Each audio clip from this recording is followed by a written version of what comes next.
નમસ્કાર મિત્રો, કેમ છો બધા? મજામાં રહેજો. મિત્રો, આપણે ગયા વિડીયોની અંદર દાખલા નંબર 6 અને 7 જોયો હતો. તો તમારે વિડીયો જોવાનો બાકી હોય તો વિડીયો પહેલા અવશ્ય જોઈ લેવો. ત્યાર પછી પ્રશ્ન નંબર 8 અને 9 નો વિડીયો જોવો. તો આપણે શરૂઆત કરીએ. અહીંયા નિશાની આપવાની વાત કરે છે. ગ્રેટર ધેન, લેસ ધેન ને બરાબર.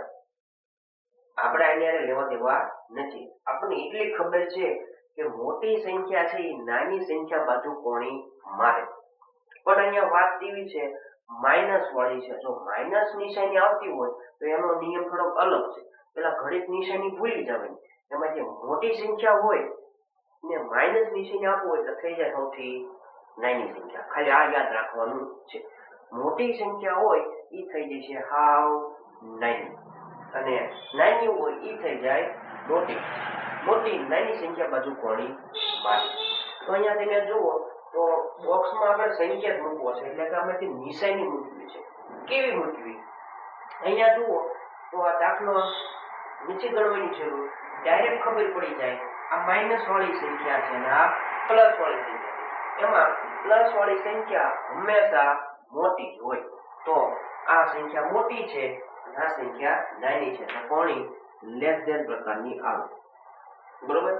આ તો દાખલો ગણ્યા વગર આપણે જોઈએ. આપણે જ્યાં જરૂર પડશે આ દાખલો ગણીશું. હવે અહીંયા તમે જુઓ તો બે સંખ્યા કેવી છે? માઇનસ.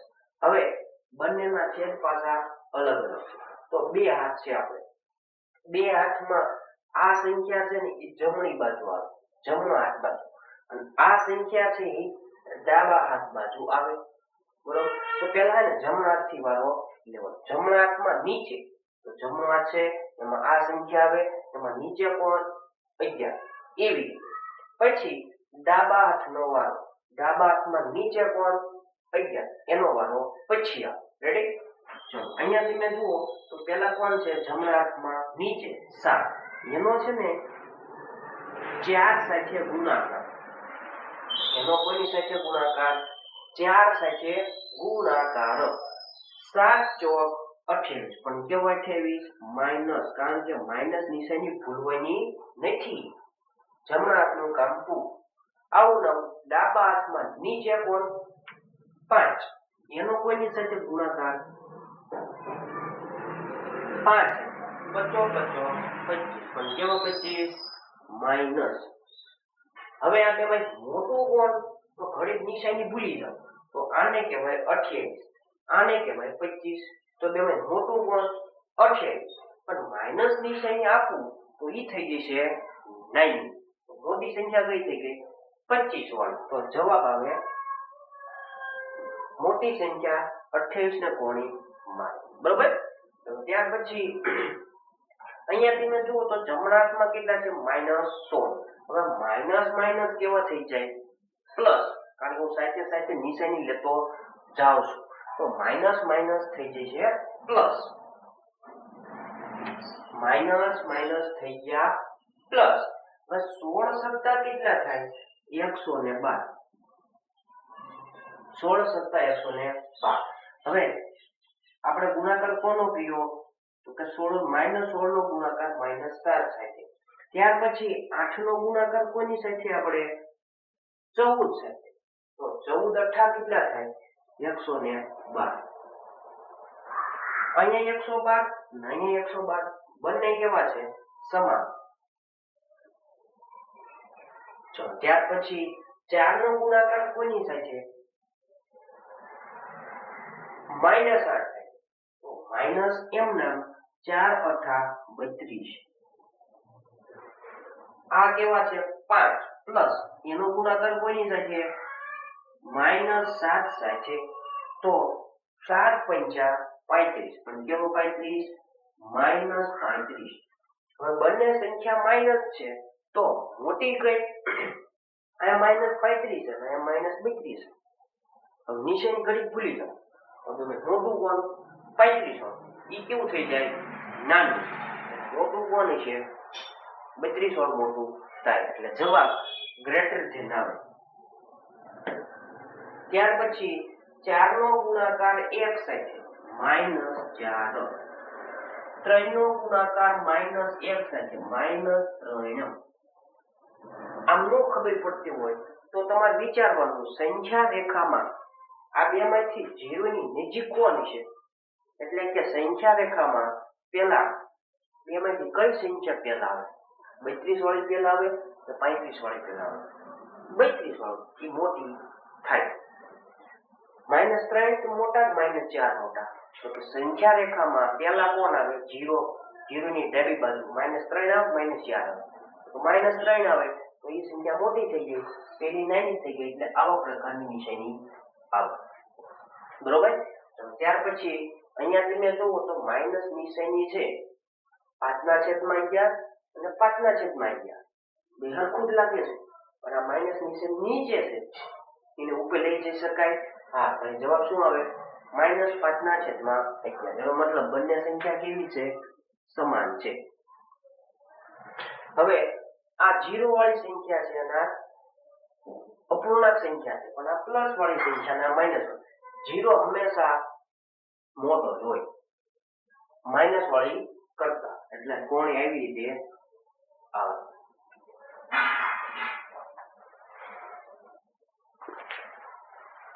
હવે પ્રશ્ન નંબર 9. પ્રશ્ન નંબર 8 છે એ એના જેવો જ છે. આ દાખલો નીચેનામાંથી કઈ સંખ્યા મોટી છે? મોટી સંખ્યા નાની સંખ્યા એ કેમ ખબર પડે? તો આ 2 નો ગુણાકાર કોની સાથે? આમ કીધું એમ જ 2 નો ગુણાકાર 2 સાથે કેટલા ગયા? 4. 2 નો ગુણાકાર કોની સાથે? 2 સાથે. 3 નો ગુણાકાર કોની સાથે? 5 સાથે. 3 પંચા 15. હવે એમાં મોટી કઈ? 4 મોટા 15 મોટા? જો માઈનસ વાળું નથી તો મોટું કોણ થાય? 15 વાળું. એનો મતલબ આ સંખ્યા મોટી છે, આ સંખ્યા નાની છે. તો આ લખાય કેમ? 2/3, 5/2. મોટી સંખ્યા આવ્યા છે 5/2. એ 2/3 બાજુ કોણી લગાવે. ત્યાર પછી જેમ ઉપર ગણ્યો છે એમ જ ગણવાનો દાખલો. -3 નો ગુણાકાર કોની સાથે? -3 છે. તો -3 માઇનસ માઇનસ પ્લસ 3 તેરી 9 અને 4 નો ગુણાકાર કોની સાથે? 2 સાથે. 4 ગુણ્યા 8. 9 મોટા કે 8 મોટા? 9 મોટા. એનો મતલબ સંખ્યા મોટી થઈ. -3/4 અને 2/-3 એમાં બે મોટી થઈ નવડા વાળું, એટલે આ સંખ્યા મોટી છે એટલે નીચેની આમ આવે. તો ત્યાર પછી અહીંયા જોઈ લઈએ 5 નો ગુણાકાર કોની સાથે? 3 સાથે. કેવા? -15. 6 નો ગુણાકાર કોની સાથે? -4 સાથે. તો 6 ચોક -24. સંખ્યા રેખામાં 0 ની ડાબી બાજુ જઈએ તો -1, -2, -3. એમાં બે પેલા આવે કોણ? તો કે 15 વાળું મોટું થાય. તો જવાબ -5/6 અને -4/3. હવે ભાઈ મોટી સંખ્યા કઈ? 15 વાળી. એનો મતલબ આવી નિશાની આવે. 15 વાળું તમે જુઓ તો ચિત્રમાં દાખલો 15 વાળું નીચે આવે. ત્યાર પછી આ જો માઈનસ સંખ્યા છે ના પ્લસ સંખ્યા છે તો ડાયરેક્ટ ખબર પડી જાય પ્લસ વાળી હંમેશા મોટી થાય. -1/4 લેસ ધેન 1/4. પ્લસ વાળી સંખ્યા હંમેશા મોટી હોય છે. હવે આ સંખ્યા છે ઈ મિશ્ર પૂર્ણાંક છે, એને તમારે અશુદ્ધમાં ફેરવવું પડે. તો અહીંયા 7 તેરી કેટલા થાય? 21. 7 તેરી 21. 21 ને 2 23. તો -23/7. અહીંયા 5 તેરી 15. 15 ને 4 19. -19/5. હવે ડાયરેક્ટ કહી શકાય નહીં, આગળ કઈ નાની કઈ મોટી. તો આ 5 નો ગુણાકાર કોની સાથે? -23 સાથે. તો 23 પંચા 5 તેરી 15 નો પાંચડો વચ્ચે એવી 1. 5 દુ 10, 10 ને 1 11. તો જવાબ આવ્યો -115. એટલે -115 સેમ 7 નો ગુણાકાર કોની સાથે 19 સાથે તો 19 + 133 પણ કેવા -133 હવે આ બેમાંથી જવાબ મોટો કયો